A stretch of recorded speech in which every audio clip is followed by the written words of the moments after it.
बात मॉनसून की करते हैं। मॉनसून अभी शुरू हुआ है लेकिन गजब बवाल मचा रखा है।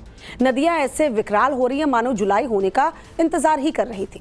मकान दरकना शुरू हो गए हैं, जमीन धंसने लगी है। ऐसी ऐसी तस्वीरें सामने आ रही हैं जो करोड़ों रुपए को एक झटके में बर्बाद कर दे रही हैं। आपको दिखाते हैं हिंदुस्तान की ये सैलाबी रिपोर्ट।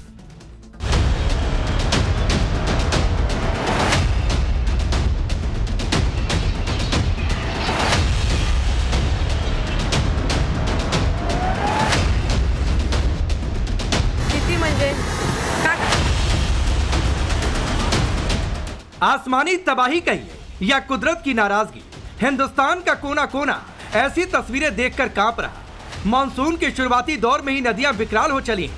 सोचिए सैलाब पीक पर होगा तो कितना खौफनाक होगा। बहुतों के लिए बारिश में मकान गिरने की यह तस्वीर आम होगी, लेकिन कल्पना कीजिए इस भरभरा कर ढहते मकान के अंदर लोग फंसे होते तो कितना दर्दनाक मंजर होता। गनीमत यह थी कि प्रशासन ने आसपास के कई ठिकानों और इस मकान को खाली करवा लिया था, वरना जिस तरह होटल बनाने के लिए खोदी गई जमीन की वजह से आशियाना तबाह हो गया, उसने कई तरह के सवाल खड़े कर दिए। सवाल ये कि उत्तराखंड के जिस तिहरी गढ़वाल में बारिश बर्बादी लेकर आती है, वहां होटल खड़े करने की जिद पर हादसे को क्यों जन्म दे। दिल्ली के पास गाजियाबाद के वसुंधरा की तस्वीर देखिए। पहली बारिश में इस सड़क में गड्ढा हुआ और उसके अंदर कार समा गई। एक स्कूटर भी उसमें समाधि लेने लगा। राहत की बात यह रही कोई हताहत नहीं हुआ, लेकिन जिस तरह सड़क का 10 फीट का गड्ढाकरण हुआ वो हैरान कर देने वाला। महाराष्ट्र के रायगढ़ की इन तस्वीरों को देखकर हर किसी का दिमाग ठनका है। कोई सिलेंडर की गिनती कर रहा, कोई इनके नदी में बहने का सोर्स पूछ रहा, कोई ये जानना चाहता है आखिर ऐसा क्यों हुआ। हालांकि जो कुछ इसमें दिखाई दे रहा वो इतना बताने के लिए काफी है कि सैलाबी तबाही बहुत डेंजरस हो चली। आपदा को अवसर बनाने की जुगत में लगे लोगों ने सिलेंडर को किसी तरह बहने से रोक भी लिया, लेकिन प्रशासन ने साफ साफ कह दिया बरामद किए गए सिलेंडर पास की गैस एजेंसी में जमा करा। बताया जा रहा तेज बारिश के बाद सिलेंडर के बॉटलिंग प्लांट में लबालब पानी भर गया और फिर 3000 सिलेंडर पाताल गंगा नदी में बहते चले गए। खाली हो या भरे सिलेंडर, सबकी रफ्तार और दिशा एक जैसी थी।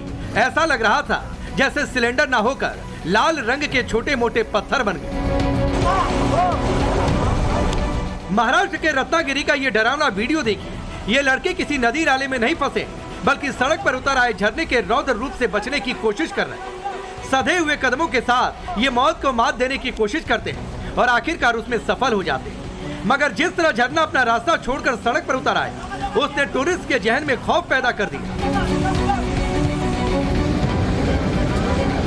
हिमाचल प्रदेश के किन्नौर से आए अलग अलग वीडियो ने भी डर पैदा किया। कहीं सैलाब किनारों से टकरा रहा, कहीं पुलों को ध्वस्त करने पर आमादा है। पेजर नाले में आई इस भीषण बाढ़ की वजह से 100 फीट लंबा लोहे का पुल जलमग्न और असुरक्षित हो गया। लोग उफान की वजह से इस रास्ते पर गुजरने से डर रहे। चिंता इस बात की सता रही कि कोई और विपदा इस संकट को बढ़ा न दे।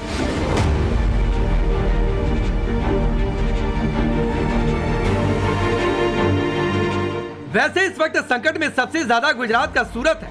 2 दिनों से बारिश रुकी है, मगर जो पानी भरा है वो घटने का नाम नहीं ले रहा। सूरत की टेक्सटाइल मार्केट को इतना नुकसान हुआ कि शुरुआती आकलन लगाना मुश्किल हो गया। बताया जा रहा है कि इस टेक्सटाइल मार्केट में करीब 70,000 दुकानें प्रभावित हुई और लाखों साड़ियां यहाँ के बेसमेंट में किस हाल में होंगी कोई अंदाजा नहीं। और अभी हम सूरत में खड़े हैं और सूरत के जो सबसे बड़ा टेक्सटाइल मार्केट है, जो इंडिया का सबसे बड़ा टेक्सटाइल मार्केट है, वहाँ पर हम खड़े हैं। और यहाँ पर आप देख सकते हो कि बेसमेंट में बारिश रुकने के 2 दिन बाद भी यहाँ पर पानी नहीं उतरा है। अभी हम यहाँ पर फर्स्ट फ्लोर पर है और ये बेसमेंट का आपको दिखा दे, जो बेसमेंट है वो पूरा पानी का भरा हुआ है। और यहाँ से थोड़ा आगे देखिए, यहाँ से ये सारी दुकानें हैं।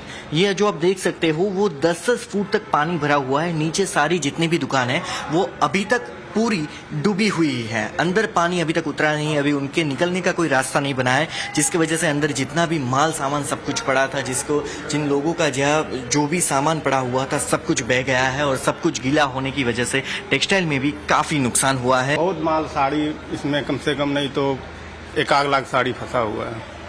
कितना नुकसान हुआ है? सब रेडी साड़ी है, 5-6 करोड़ से प्लस नुकसान है। केवल कपड़ा का खाली वर्क किया हुआ सब रेडी माल पड़ा था नीचे। एकाएक बारिश होने के कारण कुछ दिमाग में आया ही नहीं। बरसात एक साथ गिरना और टाइम स्पैन कम रहने की वजह से पानी का फ्लो बढ़ गया। जो खाड़ी है, खाड़ी भी इतनी ओवरफ्लो चल रही थी तो उसने पानी नया लिया नहीं, और उसने पानी नहीं लिया, कुदरत का पानी चालू था। उस कारण से जो मार्केटों के अंदर जो बेसमेंट्स है, जो अंडरग्राउंड की दुकानें हैं, वो दुकानों के अंदर पानी भर गया। पानी का फ्लो एकदम से बढ़ गया, चारों तरफ से पानी आना चालू हो गया। हम जैसे तैसे जान बचा के बाहर निकले हैं। इसके लिए शटल खाली लगा के आए हैं। पूरा के पूरा पानी फिर बाद में भर चुका है। मोटर की व्यवस्था की गई है, पर अभी समय लगेगा और मारने का। ये वीडियो केरल के कोझिकोड रेलवे स्टेशन का है। पटरी के पास मलबा गिरा है, वो बारिश की देन है, और ये बड़ा हादसा होते होते तब रह गया जब स्टेशन का करीब 1 दशक पुराना ऐतिहासिक क्लॉक टावर भरभरा कर गिर पड़ा। मामला गुरुवार सुबह का है। रेलवे कर्मचारियों ने इमारत को गिरते देखा, तब कोझिकोड कन्नूर पैसेंजर ट्रेन ठीक उसी प्लेटफॉर्म से रवाना होने वाली थी। एक तरफ हिंदुस्तान में सैलाबी सितम है, तो कुछ राज्य ऐसे हैं जहां कम बारिश हुई है। मणिपुर, मेघालय, अरुणाचल प्रदेश और नागालैंड के अलावा बिहार में फिलहाल सामान्य से कम बारिश हुई है। झारखंड, उत्तर प्रदेश, असम और गोवा भी सामान्य से कम बारिश देख रहे हैं। वैसे जिस तरह पूरे देश को मानसून ने कवर कर लिया है, वो बता रहा कि आने वाले दिन महातबाही के रहने वाले हैं। Bureau report, times now Navbharat. Ram मंदिर में कितना सोना चांदी चोरी हुआ, कितना चढ़ावा चोरी हुआ, हम और आप इसी को ढूंढते रहे, लेकिन एक पूर्व सरकारी बाबू ऐसा लुटेरा निकला जिसने यूपी का करोड़ों रुपए लूट लिया। पूर्व ARTO ललित कुमार के लखनऊ वाले घर में विजिलेंस की टीम ने छापेमारी की तो करोड़ों रुपए नगद मिले। 13 किलो सोना, 9 किलो चांदी बरामद हुई है। सवाल है, करीब 1 लाख रुपए मंथली सैलरी वाले ARTO के पास इतनी दौलत आई तो आई कहां से? प्रॉपर्टी इतनी आई तो आई कहां से? स्पेशल रिपोर्ट देखिए इस पर।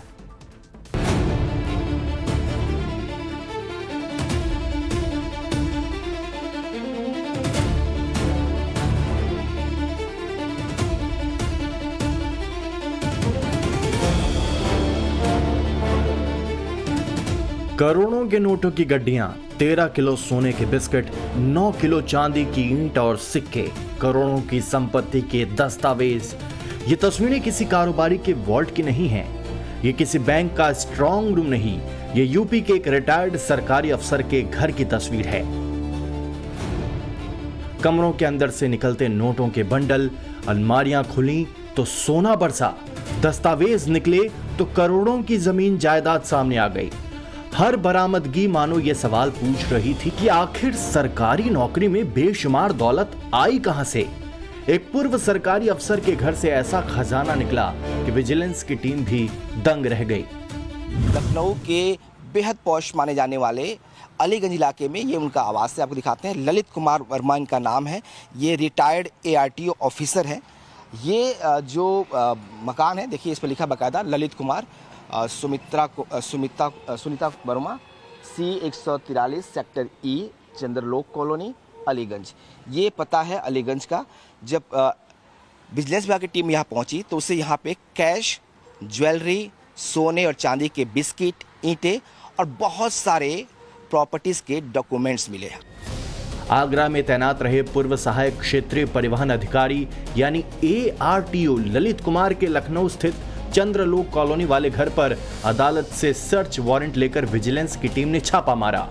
ललित कुमार के खिलाफ पहले से आय से अधिक संपत्ति का मुकदमा दर्ज था।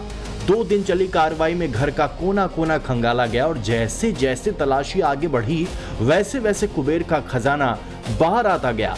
धन कुबेर के घर से छापेमारी में क्या क्या बरामद हुआ वो भी जान लीजिए।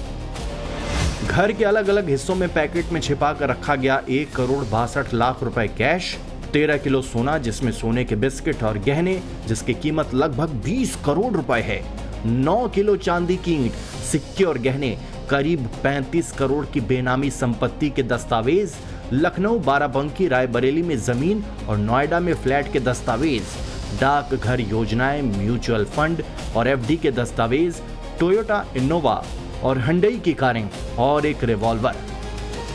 बताया जा रहा है कि इस खुलासे के बाद पूर्व ARTO की बाकी संपत्तियों की भी जांच की जा रही है। सोचिए, यूपी का एक ARTO जिसकी सैलरी लगभग 1 लाख रुपए प्रति माह होती है, उसके पास करोड़ों का कैश और सोना चांदी मिलना वाकई कई सवाल खड़े करता है।